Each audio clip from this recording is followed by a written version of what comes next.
ঠিক ছিল আর কোনো রক্ত ঝরবে না, তাই মণিপুরের শান্তি ফেরাতে কুকি এবং মেয়েদের এক টেবিলে বসানো হয়েছিল। কিন্তু 1 মাসও কাটল না, সেই মণিপুর অশান্ত হলো।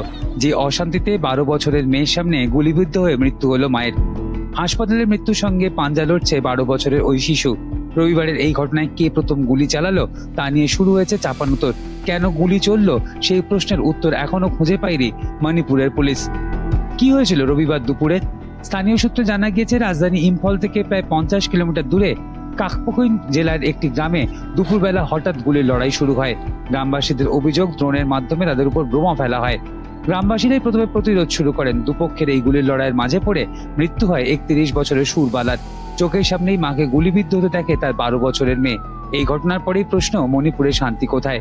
কারণ কুকি এবং মেয়েদের দুপক্ষই দাবি করেছে ওই গ্রাম তাদের, এবং গুলি চালানোর জন্য একে অপরকে দোষারোপ শুরু করা হয়েছে। এই ঘটনার পরে এখনো পর্যন্ত গ্রেপ্তারির কোনো খবর নেই শান্তি ফেরানোর তৎপরতাও। গত অগস্ট মাসেই শান্তি ফেরাতে কুকি এবং মেয়েদের এক টেবিলে বসিয়েছিল মণিপুরের বিজেপি সরকার। 1 মাসের মধ্যেই তা 20 পাঁও জলে।